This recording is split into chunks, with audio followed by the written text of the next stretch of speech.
აი ამას ვუწოდებთ დარღვეულ ბაზარს. ამის შედეგად შესაძლოა 40 მილიონი ადამიანი გარდაიცვალოს. ახალი ანტიბიოტიკები გვჭირდება.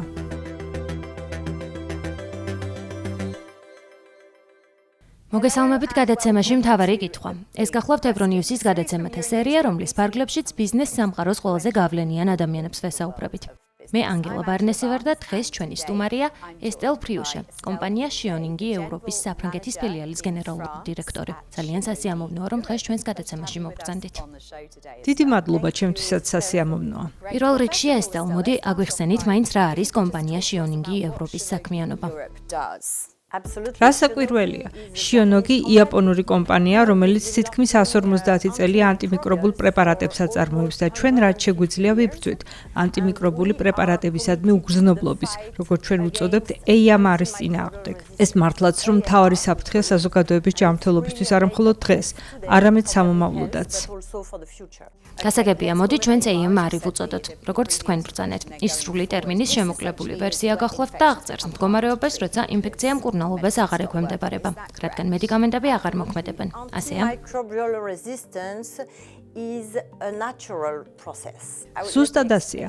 ანტიმიკრობული რეზისტენტულობა ბუნებრივი პროცესია. ახლავე განმარტავ, იცით, ბაქტერია მიკრობი ჭკვიანი აგენტია და მის ირგვლივ არსებულ გარემოს ეგუება. როდესაც სხეული ანტიბიოტიკს იღებს, ის კლავს ამ გრძნობიარე ბაქტერიას, მაგრამ ზოგი მათგანი უნებელი რჩება და დომინანტურ მდგომარეობაში გადადის. სწორედ მათ ვუწოდებთ ცუდ ბაქტერიებს, ანუ სუპერბაქტერიებს. მაინც რატომ უნდა შევწუხდეთ ევროპაში ამ AMR-ის გამო? ეს მთავარი საფრთხე და პრობლემა არა მარტო დღეს, არამედ სამომავლოდაც. მოდი მაგალითად მოვიყვანოთ ქალი, რომელსაც საშარდე გზების ინფექცია აქვს. ასეთი ტიპის დაავადება უმეტეს შემთხვევაში აღარ იკურნება კლასიკური ანტიბიოტიკებით. ამიტომ ამ დაავადების მქონე ქალებს საავადმყოფოში მოუწევთ დაწოლა და გადასხმების გაკეთება. ასე რომ თუ არაფერს გავაკეთებთ დღეს, თუ ახალ წამლებს არ შევქმნით, 2035 წელს ინფექციების 90% სუპერბაქტერიული იქნება. დღეს მთელი მსოფლიოს მასშტაბით უკვე 1.3 მილიონი ადამიანი იხოცება ყოველ წელს ამის გამო. ეს ძალიან ბევრია. ფაქტობრივად ერთი დიდი ევროპული ქალაქის, მაგალითად მილანის ხელაქალაქის მოსახლეობის ტოლფასია და ეს რიცხვი იმატებს. რატომ ხდება ასე? ძალიან ბევრი მიზეზის გამო. ერთ-ერთი ანტიბიოტიკების ჭარბი მოხმარება ძალიან დიდი ხნის განმავლობაში. მე ფარმაცევტი ვარ. როდესაც 25 წლის წინ საქმიანობა დავიწყე, უბრალოდ ხველების გამო უამრავ ანტიბიოტიკს უწევდნენ. არდა რაც მეტად იყენებ ანტიბიოტიკს, მით მეტი ბაქტერია ხდება უგრძნობი მის მიმართ. ამის საშუალება ეძლევათ. დღესდღეობით კიდევ ერთი მიზეზი ის არის, რომ არ გვაქვს საკმარისად აქტიური ანტიბიოტიკები ამ უგრძნობი ბაქტერიების წინააღმდეგ.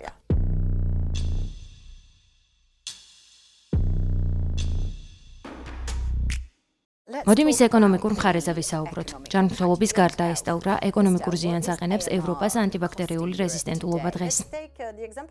ჩემი მეგობრის მაგალითს მოვიყვან. ამ ქალს მკერდის კიბო გაუჩნდა. კარგად ვიცით, რასაც ნიშნავს მკერდის კიბო.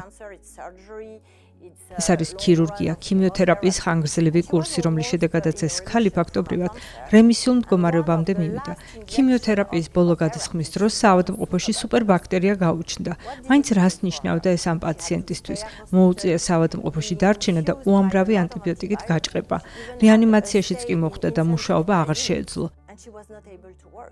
ეს ყველაფერი საბოლოო ჯამში არის ხარჯი და თუ გნებავთ მოურიდებელი პასუხი გავცეთ თქვენს კითხვას, ევროპაში ყოველ წელს ანტიმიკრობული რეზისტენტულობით გამოწვეული ხარჯი 12 მილიარდი ევროა. აი ასეთია სუპერბაქტერიის ფასი. ეს კი ძალიან ბევრია. თუ კი ევროპა ისეთ ძველი გზით გააგრძელებს სვლას, როგორი იქნება შემდეგი 10-25 წელი? იმ გათვლების მიხედვით, რომლებიც აქამდე გაკეთებულა, დღეის მდგომარეობით ყოველ წელს 1.3 მილიონი ადამიანი იხოცება ამ დაავადების გამო. ხოლო 2050 წლისთვის შესაძლოა 40 მილიონი ადამიანი გარდაიცვალოს სუპერბაქტერიების გამო. ეს მართლაც ძალიან ბევრია. ეს ნიშნავს იმასაც, რომ ხარჯიც უზომოდ გაიზრდება. საუბარია საზოგადოებრივი ჯანდაცვის მთავარ პრობლემაზე, რომლისთვისაც ახალი ანტიბიოტიკები გვჭირდება.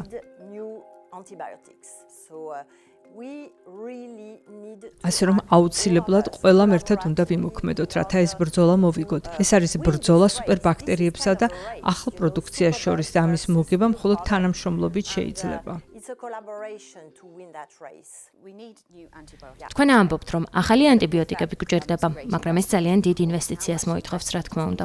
მაინც რამდენია საჭირო და ვინ უნდა ჩადოს ეს ინვესტიცია, მთავრობამ თუ კერძო სექტორმა? როგორ უნდა გადავჭრათ ეს პრობლემა? ინდუსტრიამ უნდა ჩადოს ინვესტიცია, სამწუხაროდ აღარ არის მომგებიანი ანტიბიოტიკების განვითარებაზე მუშაობა. რატომ? ამას დარღვეული ბაზარი დავარქვათ. ნახეთ, მედიკამენტის შექმნას 10-15 წელი სჭირდება, 1 მილიარდი ჯდება და შექმნილი პროდუქტის 95% წარუმატებელია. ამიტომ, როდესაც ვსაუბრობთ 95%? დიახ, 95% წარუმატებელია. წარმოუდგენლად ბევრია. და როდესაც საუბარია ანტიბიოტიკებზე, მათი გამოყენება უნდა შეიზღუდოს, რათა მათ მიმართ უგრძნობლობა თავიდან ავიცილოთ. ჩვენს ქვეყნებში კი მისი ფასი საკმაოდ დაბალია და ანტიბიოტიკების განვითარება არც ისე მომგებიანია. ამიტომაც ახალი ეკონომიკური მოდელი გვჭირდება. აუცილებელია, რომ მთავრობა მიფიქროს ამის შესახებ და დაფინანსების ახალი მექანიზმები შემოგთავაზოს. მაინც რა უნდა გაკეთდეს წახალისების მიზნით? თქვენი აზრით, რათა უფრო მეტი ინვესტიცია ჩაიდოს? წახალისების სხვადასხვა ფორმა არსებობს. არის მექანიზმი, რომელსაც ხელის შეშველებას უწოდებთ, რომელიც კვლევას უწყობს ხელს. ეს შეიძლება იყოს გრანტი ან ინვესტორის შემოწირულობა. ეს შესაძლოა იყოს კლინიკური ცდების მხარდაჭერა. არის აგრეთვე ეგრეთ წოდებული მოზიდვის წამახალისებელი ფაქტორები, როდესაც აჯილდოებენ იმ კომპანიას, რომელიც ახალ ანტიბიოტიკს მოგაწოდებს. ამის საუკეთესო მაგალითია დიდ ბრიტანეთში მოქმედი ეგრეთ წოდებული გამოწერის მოდელი, რადგან მისი წყალობით კომპანიის შემოსავალი აღარ არის დამოკიდებული მოხმარებული მედიკამენტების რაოდენობაზე. ანტიბიოტიკის მოხმარება უნდა შეიზღუდოს, რათა თავიდან ავირიდოთ მის მიმართ უგრძნობლობის ჩამოყალიბება. ეს არის ეგრეთ წოდებული Netflix-ის მოდელი, როდესაც კომპანიასაც თავისი წილი შემოსავალი აქვს და პაციენტებსაც ხელი მიუწვდებათ მედიკამენტზე საკუთარ ქვეყანაში. ესტელ, ფაქტია, რომ კომპანია Shioning-ი ანტიმიკრობული პრეპარატებისადმი უგრძნობლობის სამკურნალო გზებზე მუშაობს. თუ გავითვალისწინებთ, რამდენად დიდი დრო სჭირდება მედიკამენტების შექმნას, როგორც თავად ბრძანეთ, რამდენად შესაძლებელია ინოვაციის ისეთი სწრაფი ტემპით განვითარება, რომ თუნდაც უკვე მიმდინარე დეკადაში დაიდოს შედეგი. ნამდვილად შესაძლებელია. მაგალითად, ჯანდაცვის მსოფლიო ორგანიზაციაში ამბობენ, რომ დღესდღეობით სუპერბაქტერიების საწინააღმდეგო დაახლოებით 15 მედიკამენტს უკვე ამზადებენ. უფრო მეტია საჭირო და გვექნება კიდეც მეტი, თუ კი ეს დარგი უფრო მიმზიდველი იქნება კომპანიისთვის, რის მიღწევაც შესაძლებელია წამახალისებელი მექანიზმებით, რაც კომპანიის მდგომარეობას გააუმჯობესებს. დიდი მადლობა ესტელ, რომ გვესტუმრეთ გადაცემაში მთავარი კითხვა და გაგვიზიარეთ თქვენი მოსაზრებები ანტიმიკრობულ რეზისტენტულობასთან დაკავშირებით. დიდი მადლობა.